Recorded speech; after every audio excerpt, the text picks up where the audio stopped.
Good morning, Nigeria. Good morning, beautiful people. To our distinguished viewers all over the world, thank you for joining us once again on Morning Spring. This is Western Spring Television. It's a beautiful Friday morning. Thank God it's Friday. Wow, the week has finally come to an end. Emeka Daniel is my name, also known as Dan Ziggy. It's a pleasure having you join us. For those of you who have joined us from Monday till this time, thank you very much for always being there for us. It's always a pleasure to have you. This is what we do every weekday, bringing you newspaper headlines and, of course, newspaper review. Then after that, we also dive into critical discussions with stakeholders, conversations that shape our nation. We also try to profile solutions, and just to make sure we give you the best start, we kickstart your mornings every single weekday. Thank you once again. And of course, I'm not alone. Good morning, Femi. Good morning, Daniel. It's good to be back here. Hope you had a, restful night. Absolutely. Yeah. I woke up as Dan Ziggy. Wow, that's the excited part of Emeka Daniel. Absolutely. Good morning, Nigeria. Good morning, world. Thank you for joining us on the last installment of the program this morning. Morning Spring on Western Spring Television. It's so exciting to know that the week is rounding off, but rounding off on a high. And this is where the great conversations, this is where it happens. Femi Ojo is my name. What a week we've had. Quite an eventful week. The sad news, the not so sad news, possibly the exciting ones. Two elder statesmen, one a former president, one a traditional ruler, past turn and last week, but then they were buried earlier this week. And all of those things, and especially talking about the one in Ijebu, we learned there is a regent right now in Ijebu. That means somebody to hold the forth while the whole process of getting a substantial king is being gone through, and that is the man is known as Chief Pupu, one of those famous industrialists, elder, as you might have it. So. As they say, life harbors a vacuum. Something might just occupy somewhere, either directly or indirectly. But then maybe the furore and the Buhari death, burial, and all of those things overshadowed some of the things that have happened from last week and till this week. There was still carnage on the plateau. Yeah, absolutely. I saw that. Yeah. And maybe that particular news was overshadowed by the Buhari and the Awujale story and all of those things, which shows that something is still fundamentally missing in Nigeria, especially, you see, Benue and Taraba and Plateau. Especially Benue and Plateau. Yeah. These are two states and those communities that have experienced deaths and killings and all of those things over and over and over and over, and it seems the killers, obviously, they are around that place. Honestly, they keep coming back. It beats my imagination because we have all the security forces. They come out, they give us hope, saying that this will never happen again, and right under their nose, the president has given order. What happened? What has happened to the order? I really don't understand. And even the leaders, they have said these people are not ghosts. They are human beings. Why have they not been tracked down? Governor Caleb Mutwang said it. Yeah. They are not ghosts. But then many people will ask Governor Caleb Mutwang to say, if you know they are not ghosts, what are you doing? Even when you don't have the guns or you don't the governor wouldn't take up what arms. Can you do? I know. Then, you know why? To apprehend when issues like this happen, that I don't like to exonerate the governor is, if it's a political witch hunting, governors in Nigeria knows that. They will use everything to hunt you and to, in fact, frustrate their opponents. When it comes to, they don't have power. Yes, they don't. But when it's actually about neutralizing their political opponents, they go all the way. How come are we not having that? Some governors have turned to chief mourners in their state, just like the president told Governor earlier that people have not elected you to be burying people. you know. And people have not elected President Bola Ahmed Tinubu as well to be giving orders that will not be obeyed. You as the GCFR, you are the CNC for a reason. Those titles or those appellations or those offices that are, you know, part of his office as a president, they are not just appellation. They are not just there that anybody that becomes president, oh, automatically they are GCFR, they are Grand Commander of the, you know, and then you are Commander-in-Chief, just for nothing. They come with responsibility. This thing happens, you give order. The president has given order. Nobody's these people keep failing. It's not even about just giving and no orders. consequences for failure. That's what I'm saying. The governor has gone to those villages, he has exchanged handshake and all of those things. Oh, these people are not village. I mean, they are not ghosts. They whatever. We'll get to the root of the matter, and then you as a Nigerian, you are waiting that where will be next. Who will be next? Yeah, I'm afraid it seems we are politicizing all this, because when things like this happen, you see the leaders, they go there with the cameras just for fanfare. Yeah. They give speeches. At the end of the day, nothing happens. Like you said, no one has lost their jobs. No one. People are still keeping their jobs. Heads are not rolling. You're giving orders and nothing is happening. I do hope our leaders they rise up to the expectation and take responsibility. And of course, away from Nigeria, interestingly, in the UK, voting age will be reduced to 16 for the next general elections. You recall that part of Labour election manifesto, was that they pledged to reduce voting age to 16. Now they're working towards that. Before the next general elections, voting age will be reduced to 16. Keir Starmer has said that 16 and 17-year-olds are old enough to vote. Since they are old enough to go out to work, they're also old enough to pay taxes, so they are old enough to vote. But conservatives are arguing that if you say 16-year-olds are old enough to vote, why are they not old enough to marry? Why are they not old enough to go to war? Why are they not old enough to vie for elective positions? But again, it is what it is. They're going to reduce voting age to 16. Conservatives for a reason. So absolutely. You can imagine their thought process. But then there should be, and that's a constitutional matter, actually, because you can't just, the PM can't just wish it away and say, okay, let's start doing this. The thing will still, you know, neither here nor there, but there are proofs that are on to say, okay, 16-year-old in the UK. No, Labour is pushing for it, so definitely they'll get it done. Well, they'll get it done. As much they have the majority to pull it off. As a 16-year-old, they are doing many things. The law permits them to do some certain things. So why not have that, you know, right to vote? But then for the people saying, that means you are shifting being adult from 18 to 16.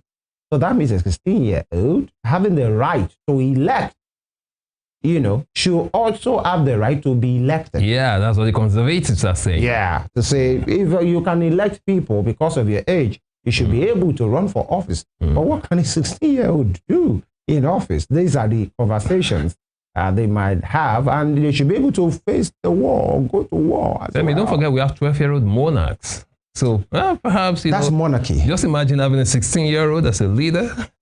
Well, he's been told what to do, and he's been told what to do by his mom. I think in the Bible that was 8 years old. 8 years old. Yeah, we have 8-year-olds. Yeah, 8 years. But that was. Yeah, I think we've had very young people occasionally, even in our time right now. But then you know that's a king right there because of lineage and all of those things, not by election. Yeah, it's by lineage and royalty. And you know, a 12-year-old or an 8-year-old, an 8-year-old or 12-year-old cannot really make big decisions. That's why there are elders. Absolutely. They will have advisors and those who talk to them. This is how it's done. Or you are talking about constitution.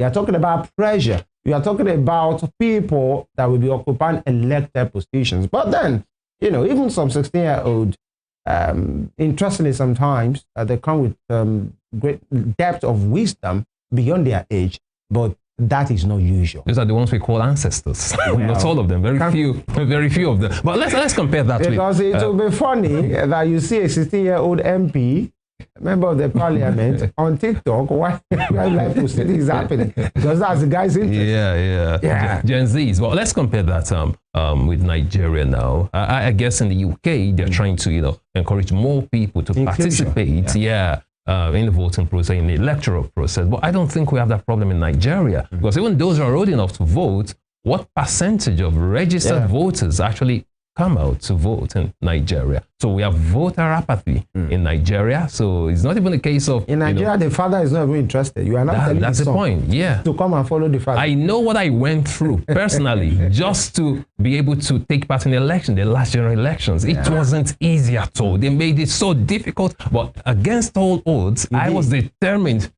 to cast my vote. So now imagine a 16-year-old in fact, most people, when they are going out to vote, the organ, the madam, they will tell the children, stay inside. Absolutely. If anybody knock, if you didn't hear my voice, don't open, because of the security implications to our elections and all of those things. But I think maybe over time we'll get there, but not now. The adults must even be ready, and they should have the trust in the system that if they go out under the rain or under the sun, as the NYC anthem says, their vote will count. You know, you can't tell the 16-year-olds, 18-year-olds in Nigeria to let's go and vote, when their fathers, their mothers, their uncles that have gone to vote are coming back with tales of frustration. Telling them, that place. I've even noticed, haven't you noticed in Nigeria, most times during elections, you don't even see those teenagers, those 18-year-olds. You don't see them. That's my point. You don't see them on the queue. Because as the father and the mother, they are going, they've already read some psalm, you know, God be my sheep, be my buckler. Who abides under the shadow? Because election is like war in Nigeria. And they have told the children, do not open. Unless you say, who is there? And say, I'm your daddy. That's when you can open. So you can't imagine somebody having to stay to follow them, because how about you go vote and in a place, just like we see, especially at the last election, you want to vote somebody that the system in that area doesn't want. And you're being threatened. And you are told, if you do this, we don't vote for this person here. If you try it, you will blame yourself. Won't you tell your children and say, Chidima, chicken, also? Let's go. These are some of the issues. We have not gotten there. We should copy what we are ready for. Now, the adults, everybody, they are saying, let's make the process more, transparent. Transparency is the key word. When people knows that from the primaries to the election dates to the transportation to the logistics, on the day, election materials getting there on time, the personnel are there, they are mobilized, they're encouraged, they are being given whatever they need. People comes there, the security agencies are standing, and when the vote is counted, whatever is counted is what is uploaded. That's when you can tell your 16-year-old, follow me. That's that. And you know that nobody is really punching anybody, and then you will not be carried out in body bag, just like one former governor, who is now a savior. Someone threatened body bags. We won't forget that. Yeah, these are the issues. We'll take a quick break right now. We'll be back.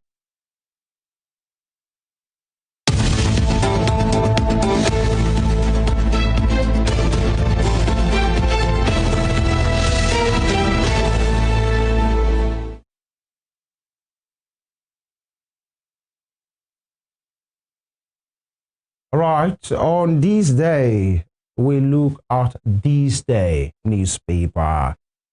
Boldly written, Tinubu immortalizes Buhari, renames University of Maiduguri after him. Tinubu immortalizes Buhari, renames Unimaid, that's University of Maiduguri, after him. So what will now be called? It won't be Unimaid again. University of Buhari.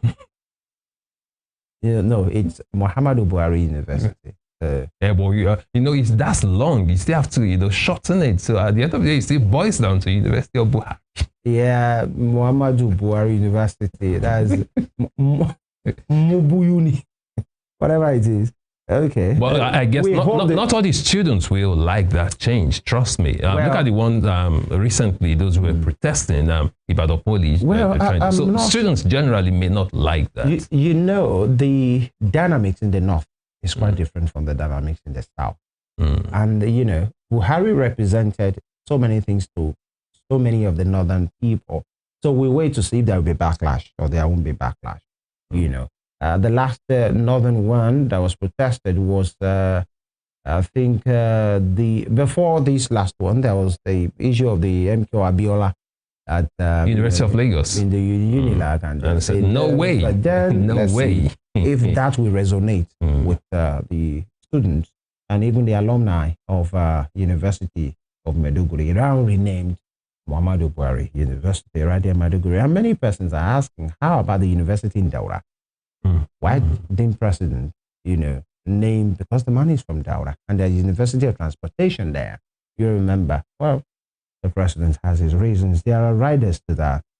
Says he was a patriot indeed, not word. Akpabio, he was a principled, dutiful leader. Abbas, he was no ordinary figure in a national journey. The Nigerian Governance Forum, NGF, says he was a statesman, patriot, and committed servant of Nigerian people. Yusuf, Buhari's son, thanks nation for staggering show of love. So many superlatives being used to describe the man Buhari. That's what we do around here in Africa. Whenever I have the opportunity to, master ceremonies and anchor birthday parties, I'm usually very, very excited when it gets to the part of tributes to celebrant. You know why? It's always better for you to say those things while those guys are there, while they are alive. Why they're alive. It won't be, for the Christians, it's not just at the wake. That's when you are saying, oh, this man lying down here, did this, did that, which is okay. But whatever you want to say, let that person know it while they are there to disagree or not to disagree. Absolutely. And sometimes you have to tell them the truth as well. Absolutely. Not just, you are the next best thing after sliced bread. Absolutely. And Femi, again, when people pass, when people die, we have to be sober. We have to mourn them.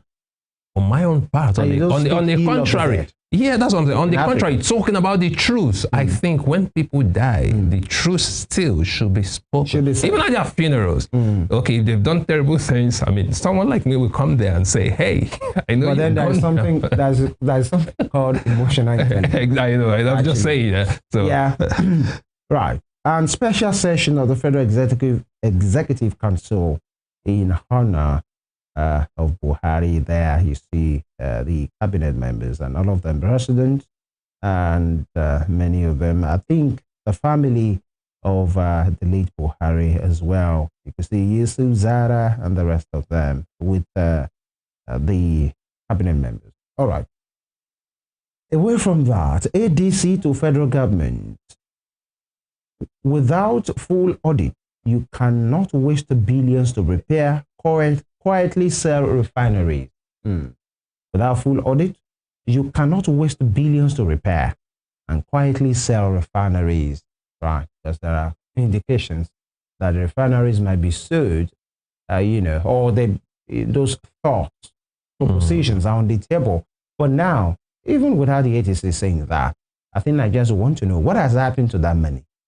Is it that the people who did a job didn't do a good job? Or why is that refinery being considered for sale right now? And the billions of dollars that has been spent at different, under different administration, gone down the drain.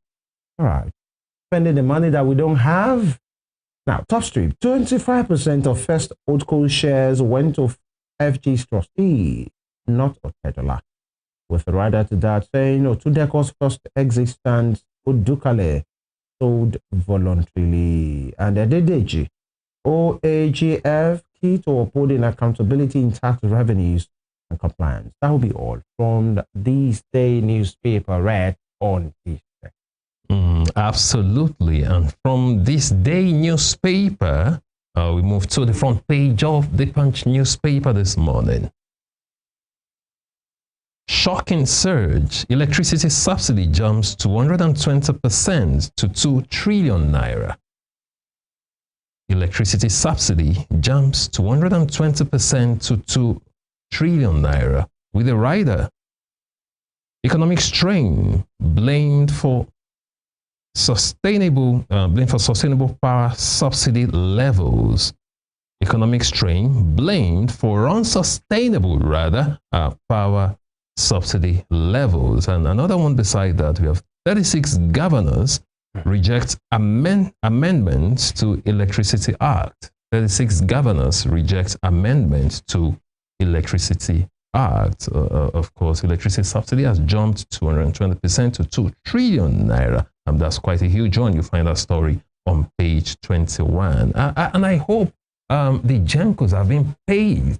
You know, the federal government has been knowing the GENCOs over 4 trillion naira. They said they've paid part of it. I just hope they've settled that. And now we are still having issues with the subsidy. And we are saying here that it might not be sustainable. We just sincerely hope that they work out everything just to make sure that the average Nigerian gets, you know, adequate electricity. Exactly. That's the bottom line.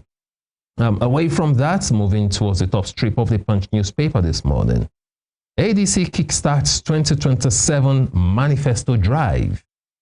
ADC kickstarts 2027 manifesto drive with riders. Opposition coalition pledges fair ground for Atiku, Obi, Amechi, others. Opposition pledges fair ground for Atiku, Amechi, Obi, others. Talking about the primaries of the ADC. They've promised it will be free and fair. No one is getting an automatic ticket. You have to fight for it. And people, some critics have been calling out Peter Obi saying, see, stop crying out and asking them to give you a ticket. No, you have to fight for it. It is what it is. Wow. That no one will give it to you. You have to contest for it. Because at some point, I think there were some rumors that he might leave the ADC, talking about Peter Obi, and they've called him out to say, no, don't do that. Go fight for the ticket. Look at someone like Atiku. He has thrown in everything right now by resigning from the PDP just to show that, hey, in Nigeria, how do we say it? We die here. So that's what Atiku is saying, talking about the ADC right there. And below that, we have another rider. Daily Momodu quits PDP. Right. Kachiku wants Obi against accepting VP slots. Interesting. Daily Momodu, popular PDP member, has also quit the PDP. And Kachiku has won Obi against accepting VP slots. You'll find that story on page 2. Again, Obi has said it. Peter Obi has said that he's not in talks with Atiku to be his VP. He has done it before and he's not willing to do it again. So let them fight for the primaries. Unfortunately, only one man will get the ticket, the presidential candidate ticket. Winner takes it all. But here's an interesting part for me. Don't you think at this point, now Obi is no longer, Peter, not Obi rather, what's his name? Atiku is no longer in the PDP. There's actually a window here for the PDP to exploit. Okay? Don't you think the PDP at this time can actually woo someone like Peter Obi back?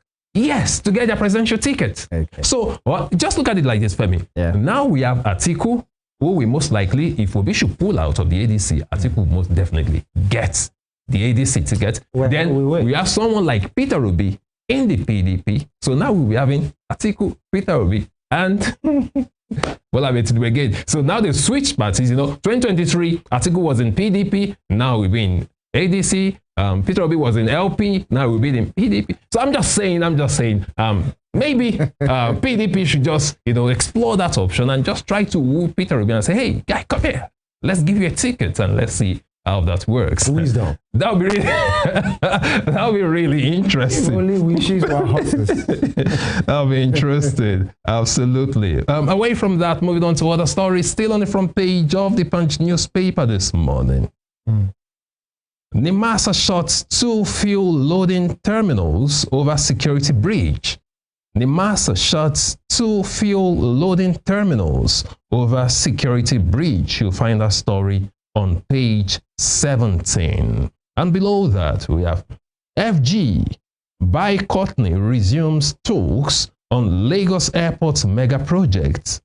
FG by Courtney resumed talks on Lagos Airport mega project. You find that story on page 23. And right beside that, you see the picture of the aviation minister himself, Festus Keyamo, SAN. Moving on, still on the front page of the Punch newspaper this morning, Tinubu immortalizes Buhari with Unimate renaming amid FEC glowing tributes. Tinubu immortalizes Buhari with Unimate renaming amid FEC glowing tribute. That's talking about the University of Maiduguri. And of course, the Federal Executive Council, they've been giving tributes to the late former president. And moving to the bottom street now. Dangote holds fuel discount scheme amid fraud allegations. Dangote holds fuel discount scheme amid fraud allegations. You find that story on page 23 of the Punch newspaper. And beside that, Ondo horror.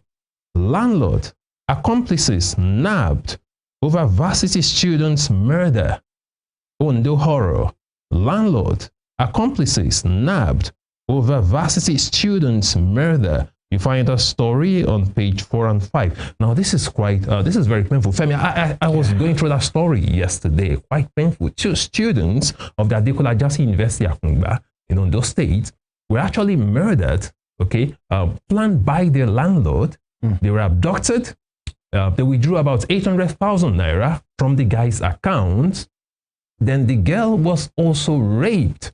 And they murdered them. I hope our producers can put up the picture. I dropped the images, the image of the girl, the innocent girl who was murdered, and also that of the guy. Quite unfortunate. I mean, these are young people cut down in their prime just because they were students. We have some of the reports on the State Police Command, has arrested a landlord and 2 others for the kidnap and murder of 2 undergraduates of the Adekola Ajasi University Akungba, Akoko AAUA, Abba John Friday, 25, and Oka Andrel Eloho, 19. Quite unfortunate. The police said Friday Abba's landlord, Oladele Femi, confessed to masterminding the plots and aiding the concealment of the murders. The police commissioner noted that 800,000 naira was withdrawn from Mr. Abba's account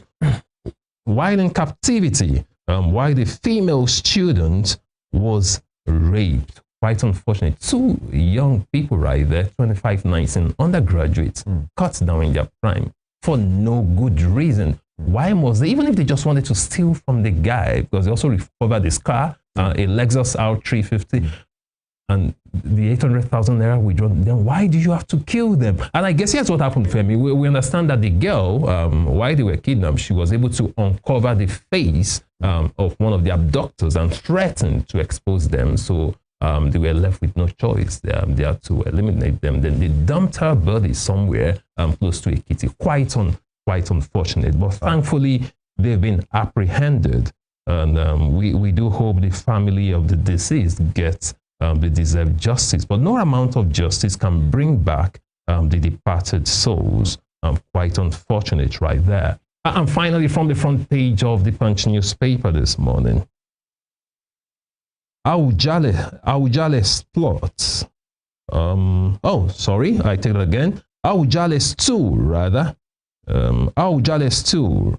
Ruling House kicks off selection, insists on tradition. Awujale's 2. Ruling House kicks off selection, insists on tradition. You find that story on page 19, talking about the replacement of the departed monarch, the Awujale of Ijebu land. Of course, they cannot do without tradition. And that will be all from the front page of the Punch newspaper this morning. The Guardian, just quick one. The man Buhari, from the front page of The Guardian, life, legacy, controversies, and 12 million votes left behind. Talked about it yesterday. What happens to, the Buhari's loyalists. Now, Tinubu renames Unimate after Buhari. Other stories, Nigeria loses $1.2 billion to medical tourism yearly, says WHO bears. $1.2 billion. That's, more than $1 trillion naira, actually.